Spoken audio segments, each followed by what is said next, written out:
Now,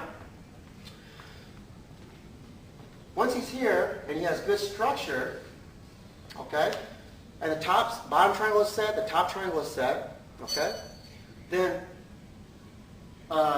what he does is he wants to, his arms becomes like a wedge, okay, and we're going to talk about this in more detail in the next video that we put out. But this is your last triangle, the forward triangle, okay.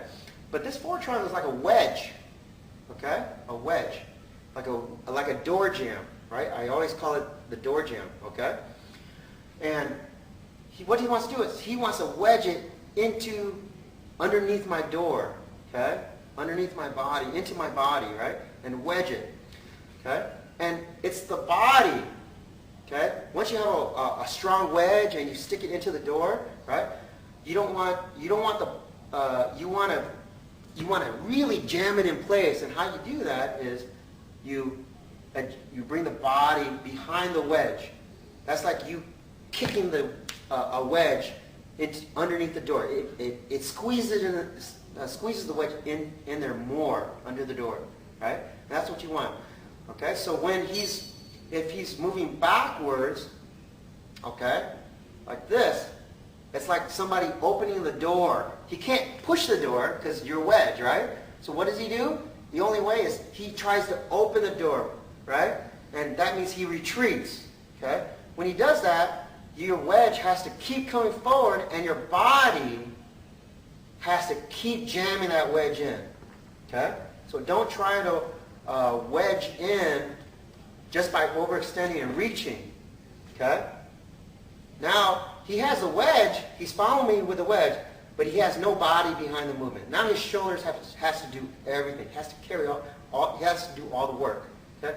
And this art is about turning the shoulders off, okay? So, an example is like this, okay? John's hands are up, fighting stance, right? Okay, he's in good fighting stance, right? And he comes in, right? And we crash, right? And I set the wedge. I set my wedge in there, both hands, right? Okay? Then what I want to do is I want the body, if he starts to retreat, I want to bring the body in, right? Okay?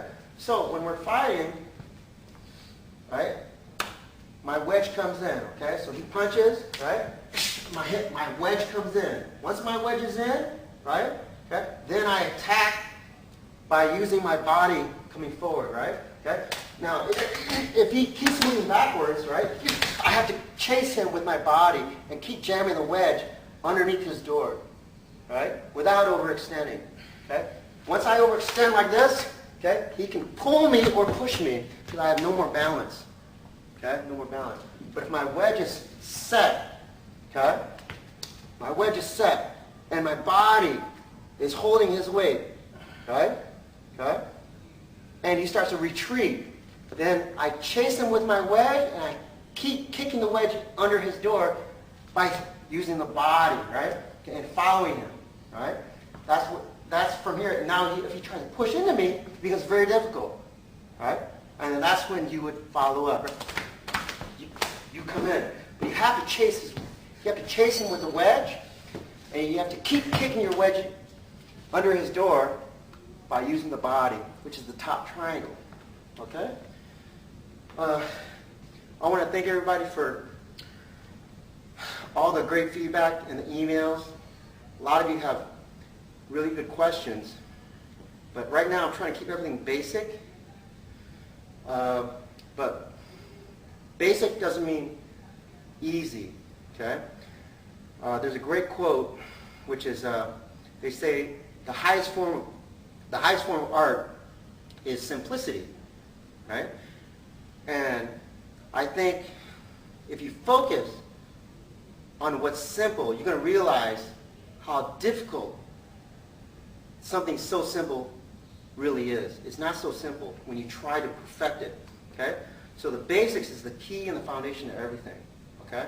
Which is why I talk more about concepts and principles. Okay? I mean, anybody can show you a series of moves, right? But to understand how it works and why it works, okay, I think is more important, especially in the beginning stages when you need that strong foundation. Okay, so thank you for everybody for all the wonderful comments. And John and I will see you soon. Thank you.